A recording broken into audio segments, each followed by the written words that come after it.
Dibê wexta dinya bû kîso mirê herd jira rovî jî mamoyê mala bû. Dibê kelaxa Amedê ser çiyayê qereş dahî bûn. Ava çemê Diclê zî hûrik li ber da dîvaziya. Dibê konaxa begiler û avaler û paşeleran di nav sûra da bûn. Zarok jî dibin sûra da nav kêfxweşiyê da. Dibê dingilava Enzele ciyê zelî û dîlber û qozaq û çavbikila bû. Dibê vê an bêjin carek caran rehmel vê û bağê hazir û guhdaran غeynê fesad û ewanê dev û dora dîwaran. Vebêjî bifikirin ku em nêzî 15-20 hezar sal berê li kêleka çemê Diclê roniştine û me agirê xwe pêxistiye, îro mesela me çi ye? Îro seydvanên me çûne seydekî hanîne, ser agir dipije û em mesela ew şev em ê ser çi baxivin? Ew seydvan wê postê wê tiştekî ku kuştiye em bêjin xezal be yan jî peskovî be, çi kuşti be, çi anî be ji bo xwarina civaka xwe? Ji wan re wê xwarinê bi çi awayî haniye wî vedibêje. Tenê ve nabêje. Ji ber re pêra dilîzê jî. Yani gava ku em dora wê agirî kom bûn, me çîrokan ji hev re, me tiştan ji hev re got. Jinên ku ji xwezayê teyr û turûr dan hev, gotin ku işte tu vê giyayî bi vê kulîlkê re bipijînî wê bibe derman. Ji hev re vê gotin. Seydvan got ku heke tu xwe bitelînî û tiştê ku tu dixwazî seyda wî bikî were ser te, tu çiqas nêzî wî bî tu karî wî bikujî. Bi çîroka xwe xwast vê bide ekkurin. Yani bi awayekî herkes serpêhatiyê xwe ji hev re vegot. û çanda vegotinê dest pê kir. Bi rastî li wir çanda hunerê jî dest pê kir. Hêla şanoyê de eger ku em binirxînin, sê kural û qeydên ku tiştên ku bibe şano, tiştên ku bibe huner, li wê ber wê agirî derketiye holê. Ev çi ne? Yek jê teqlît e. Bizarîkirin e yani. Ya duyem eylem.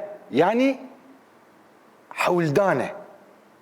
Yani em çi dibînin li wir hewldanekî dibînin. Çawa dibe işte dibe ku me vê xezalê kuşt, xwezayê vê xezalê dame ji ber ku rihê vê xezalê azad be, de werin hadê em bi hevra bi coşekî bi stranekî tu hew dibînî hemû tev beşdarî vê tiştî dibin û bi rîtmekî dixwazin ku bi denga û rîtma û dansa xwe bi bedena xwe tevlî wê karî dibin û bi tevlîbûna hemû civakê jî ya sêyem derdikeve. Tevlîbûna pırkesî, topluca katılım. Yani eylem, taklit, topluca katılım. Ev her tişt li wir li ber agir derketiye holê. Paşê ev taklit işte li Yunana kevin bi awayekî dî çê dibe, em bêjin li ritüelên Abidosê bi awayekî, bi cureyekî dî derdikeve holê, lê ev qalkirin bi awayekî em bêjin li ser çanda me de em ek bikin bi dengbêja, bi çîrokbêja, qewilbêja, bi derwêşa, bi awayekî heta li vir hatiye.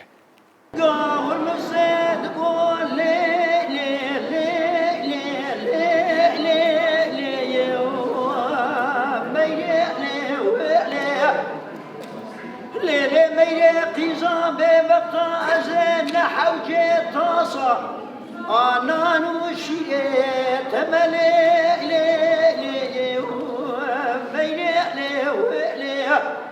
ولا وز عاشقي وجعلوا بالوقت رشي بلاك بجنو برا خاتنا خمالي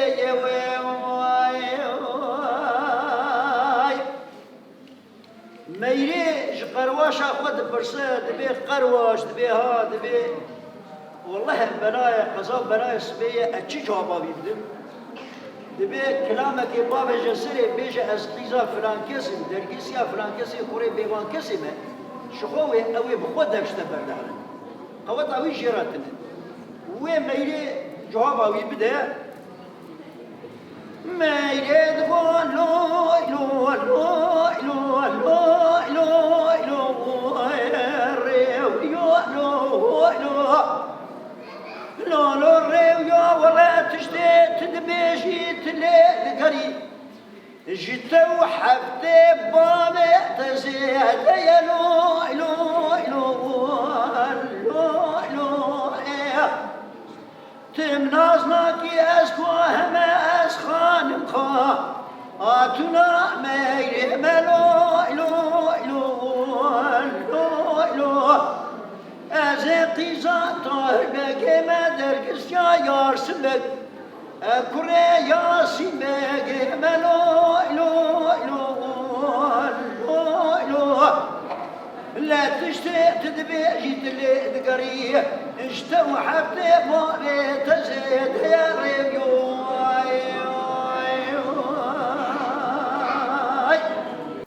اف چی قال دکن؟ تشتین کو قال دکن چیروکن وان میتولوژیک جی هنه اکیونار چیروکن کو ام بیشن دما نو اما پرانی جی دیروکن همو جی دیروکن evini جی دیروکن بحثا تشتکی دیکه هنک پرانی ام بیشن هنک اندا کورهaya felsefik tişten felsefik tüdbini de henek çiroku kavlanda tu serpihatiyen kuvvet tişti kaldı ki em dibizin yani cureyen wan gelekin yani dibin evini mesela ev strana evini ev strana serpihati ev strana nizam çike bivi havay marv dikare binav bike gelek curen wi hene en diroki hene ev kalkırnen wane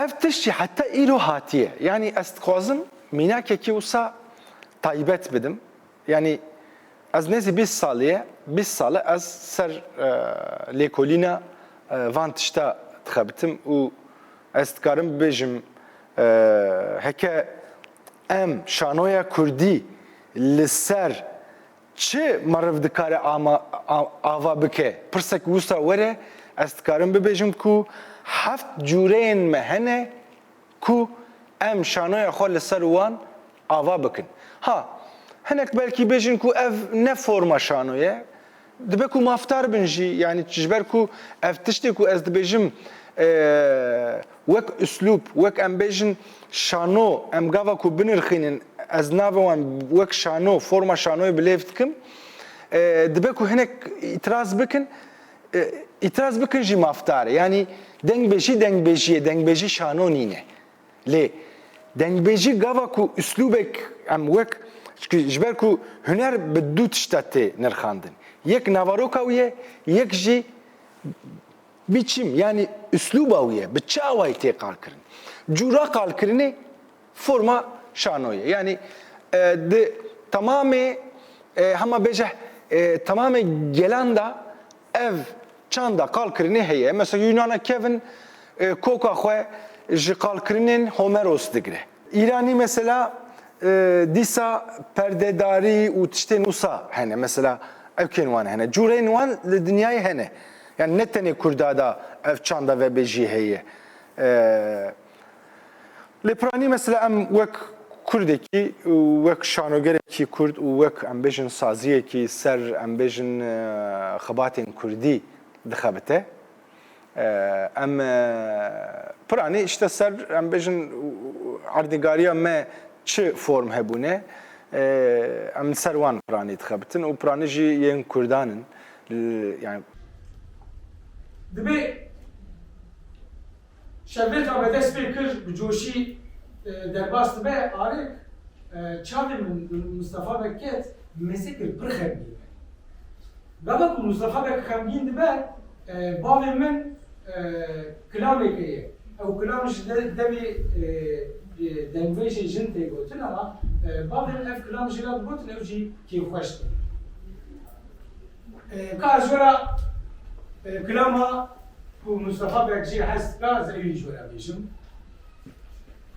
دبیرو کرودینو گو وزن خوشیم وره سرمین تایال هفبرین که بکه ببرمین اگر باویم دیام گشه چی بود چی جریا از بشم مغای گند بون آته سرمین امان امان امان امان امان فرق خواهی نوین هیلو کرودیم گوره مالا باوی من دیزی کن بلی وکی بپیچی کو بتیلی کن نوا دیامونو باویم بشه چی بود چی جلیا ازی بشه موکو زبون هات مریش کن امان امان امان امان امان فرق خواهی نوین وكودينهم قورة مالا باغي مبقستا في تاسك أوا صار بخوستا أجا شرمان دي بابي نبانا دوسا تاسا أوا صار دا جوتا زرمه نكالان بدا دستايان أمان أمان أمان أمان أمان فرق خاين وين وكودينهم قورة مالا باغي مميواني از کنه خوراشی کمیا سورا سر بلانی گاوا دیامونو باویم بیشی کمیا سورا سر بلانی از بیشم شبانه مکور بو جیچوره نانی امان امان امان امان امان فرق خاینه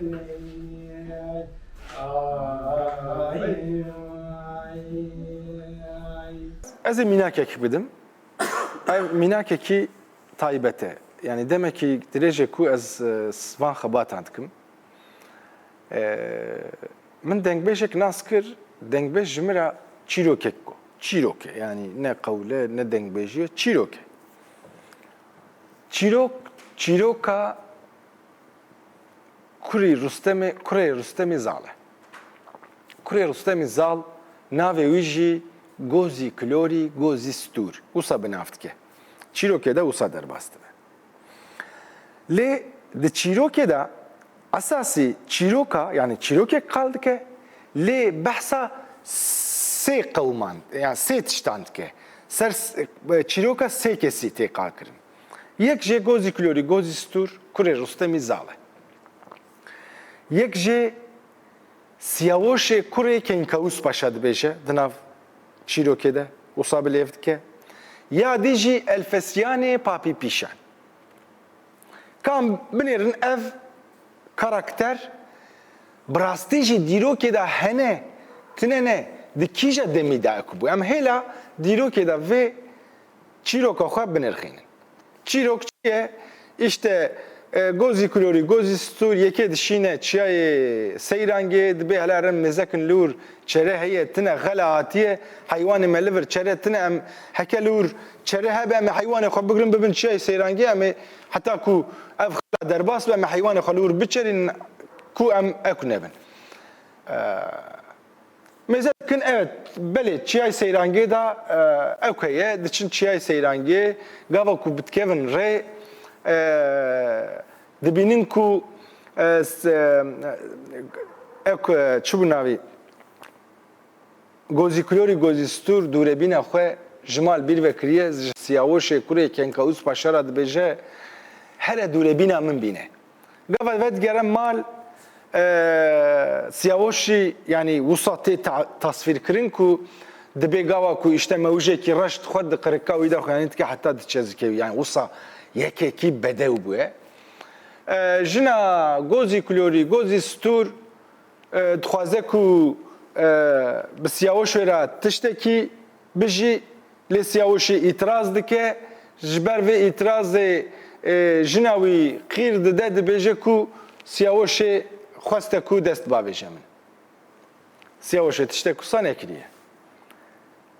Siyawoşê ve digere digîşek kerwanê, gava ku digîşek kerwanê ev mesele jî ji gozî kulorî gozî stûra têk dît gotin û gozî kulorî gozî stûr dixwaze ku evkê siyawoşê îdam bike. Dibêje wî bikujin ji min ra cilê wî yê xwînî jî bînin. Çil heb meclîsa gozî kulorî gozî stûrê ye. Meclîsa wî dicive hev dibêje ki aman yeman tu çawa ektikî siyawoş kurê Kenkavus Paşa ye, em ê çawa siyawoşê bikujin, siyawoş tiştekî wisa nine, mêrekî ne tiştekî wisa ye. Tikin nakin wî îkna nakin. Lê meclîsa gozî kulorî gozî stûr bêyî gozî kulorî gozî stûr gazî dikin du heb ciwamê ra dibe gozî siyawoşê bibin li çiyayê sînorê Îranê deynin li wir cil milê wî jê bikin wî bi dinyayê ve berdem bila carkê dinan halî Îranê ve nê siyawoşê û hema cilê wî jî mirîşk mirîşkek heywanek turûrek bikujin xwîna wek bikin bînin gozî kulorî gozî stûr nîşandin bi vî hewayê dikin û gozî kulorî gozî stûr ew çin şiyayê seyrangê bila ew ra ciyê xwe bin. Siyawoşê berê xwe dide diçe bajarê Kengê. Bajarê Kengê li kur e? Bajarê Tûraniyan e, paytexta Tûraniyan e. Serokê li wir Elfesyanê Papî Pîşen e. Siyawoş diçe li wir wek qehwegerekî di nav serayê de dixebite, kes wî nas nake, lê rojekî meclîsa sî û sê kesin di meclîsa Elfesyan da dibêjin ku wexta zewaca keça te hatiye, divê keça te êdî bizewce, heke yek tune be ku tu mesela tu wî bidî pê divê çanda wan da jî tiştek wisa heye ku keşkê derdixin nav camê, pencerê û di pencerê de dixwazin ku ki tamamê işte bajar ber pencerê de derbas bin ciwanên wan sêv didin destê wê sêva xwelîkî xe ew dibe eku. Duê evkê de ew sêva xwe sê car li siyawoşê dixe û gazî remildar dikin, remildar tê dibêje ku ev siyawoş nizam ji êla Îraniyan e, işte kurê Kenkavus Paşa ye û tu eka xwe keça xwe nikarî bidî pê. Elfesyan dibêje ku çanda me heye sê car sêvê li wî xistiye ew ji mala zalê be jî ez keça xwe didim pê eşxwe sibe mala zarê ra şerekî derkeve away zavê min e ew ê jî wî hemberî mala zarê şer bike hemberî Îraniyan bi vî hewayê ew dikin roj diçe dewram tê du heb zarokê evkê çê dibin, siyawoşê çê dibin. Elfesyanê Papê Pîşen meclîsa wî dibêje ku işte siyawoş wê nav planekî de ye wî dixapînin siyawoşê dadileqîne piştê ku siyawoşê tê darvekirin xeber diçe digîşe Îranê, Îranê tên zarokê siyawoşê jûr xilas dikin dibin Îranê û şer jî ew şer jî ji alî Îraniyan ve tê ew kirin ew bi ser dikevin duê şerî de çikî ji ber ku di dîrokê de ge Tûraniyan ge Îraniyan ge wan zora wan biriye ge wan zora wan bûye û di çîrokê de dibe ku pira şaderûdê pira şaderûdê her tim sînora wan bûye her tim ser wê pirê li hev xistine yani çîrok kûr û dirêje yani bi saetan di domen min zûek kurtê çîrok ji were got. Min çima vê çîrokê got? Elfesyan kî ye? Pişt ev qewimîn em dibînin ku yani Elfesyan Alper Tunga ye. Di pirtûka Firdevsî şahname da şahnameya wê de wisa derbas dibe.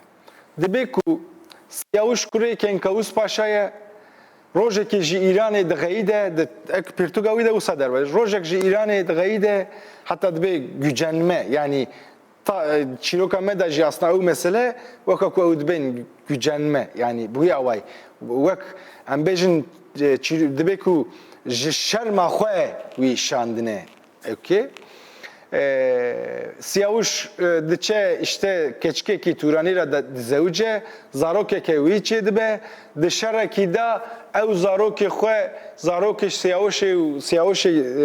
siyawşê dimre zarokê wî tînin zarokê wî kiye di dîrokê de key hüsre be yani siyawş şey kurê Kenkavus Paşa bavê key hüsre ve heqa di dîrokê de hatiye nivîsandin em divê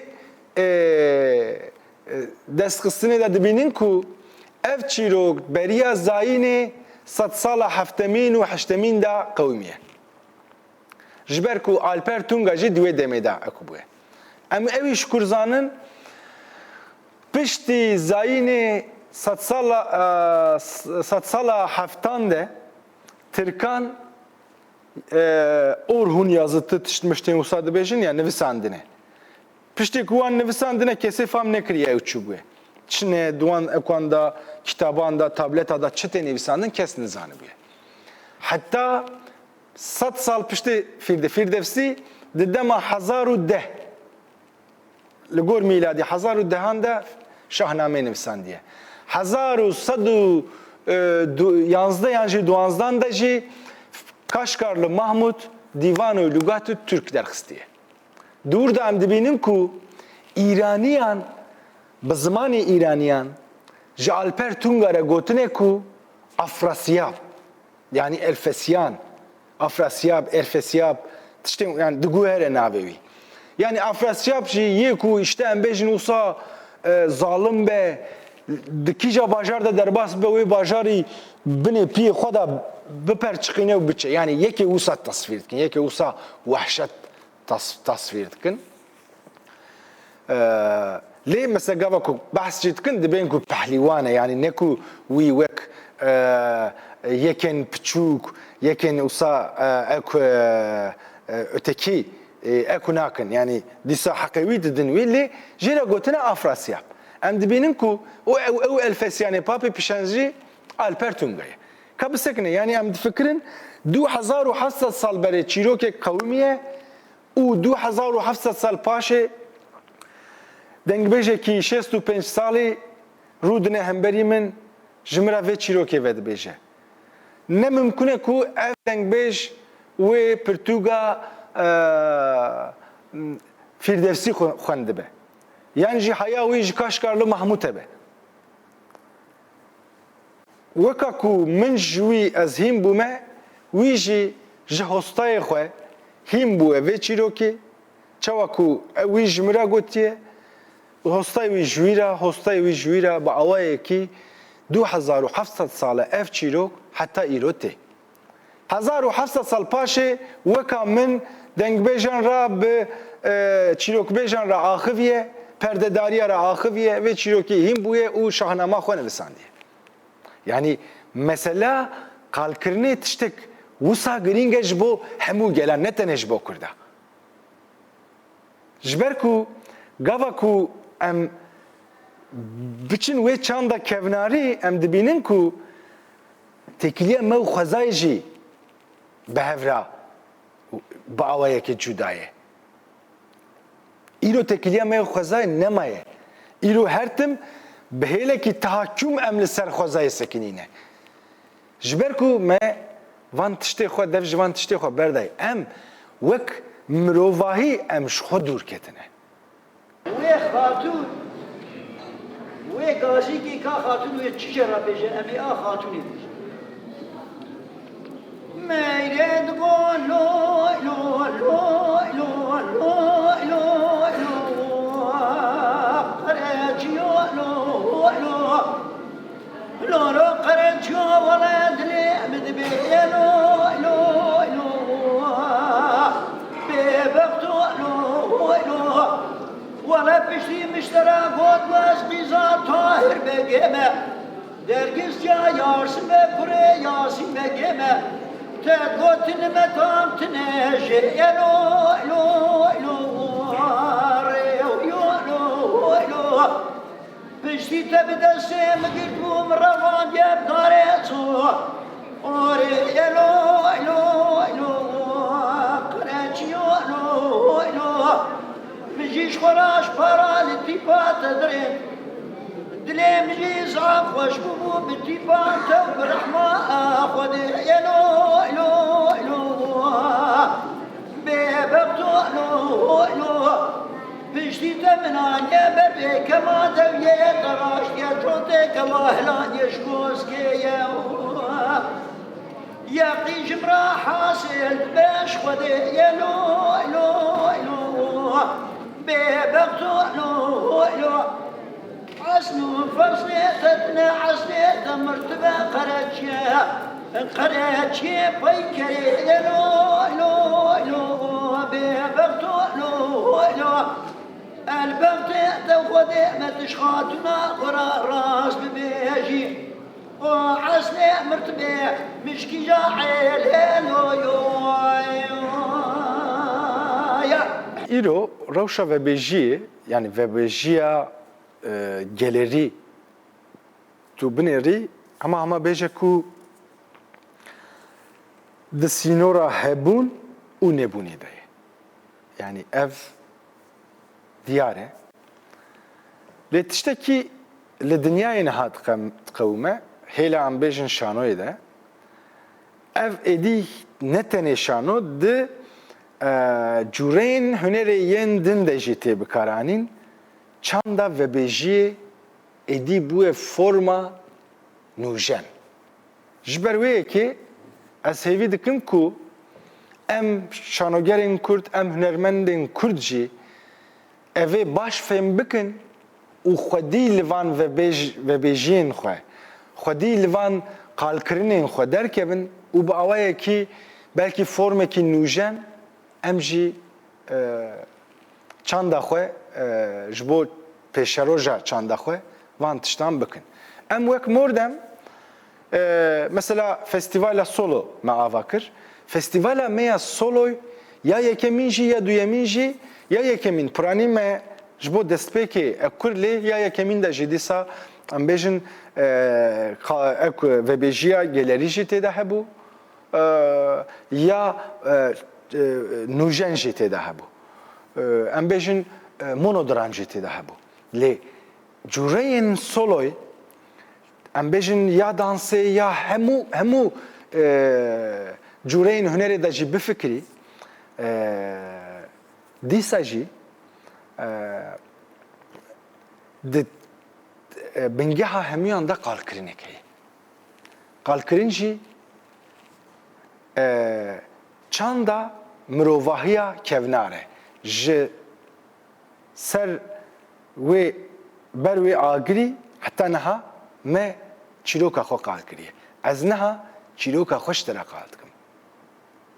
Qalkirin mihîm e. Ji ber wê mesela em solo festival ava dikin, mesela solo festival ya sêyemîn ya yekem tevlîhev tiştekî tevlîhev me çêkir ya duyem de me got ku sernivîsa me ji do heta îro çanda vebêjî asa me Kurdî çanda çîrokbêjiyê got ji ber ku me xwest ku em bal bikişînin ser çîrokbêjî ji ber ku çanda me ya vebêjiyê çîrokbêjî ye. Lê çanda vebêjiyê me mesela ser wê panelekî ek kur yek doçentekî li ser qalkirinên vebêjiyên dünyayê mînayên wan got. Duygu Çelik ji Üniversiteye Dersimê hatibû ew jî mesela ser çanda dengbêjiyê axivî. û dengbêj Muzafferê Celdekî çîroka Reşîd Paşa kurê Mîrê Heyalê vegot li Cemil Paşa, li qonaxa Cemil Paşayê. Yani mesela me bi vê festivalê xwest ku em êdî bal bikişînin servane. Ev mesela dengbêjî tenê ne stranbêjî ye. Herê stranbêjiya wî gelek divê hêla müzîkê de bê nirxandin yani müzîkşen divê ser vê rawestin. Lê forma qalkirina wî hêla şanoy de jî dibe bênirxandin. Yani ez piranî duya alî da dinêrim, ne tenê ez yani wek sazî jî em wisa difikirin û wisa dinirxînin vê meselê. û ez hêvî dikim ku wê pêşerojê da yani hinek baştır bibe. Yani ez gelek baş nabînim esasî. Yani weka ku min got em sînor dane yani wê sînorê divê em wê sînorê wisa fire bikin ku ew hebe yani tevgerên me rihet be yani niha rewş jî ne okê yani rewş gelek xirab e yani îro yani hem bêjin li Tirkiye hêla aborî de jî hêla em bêjin jiyanê de jî hêla tiştek jî nemaye.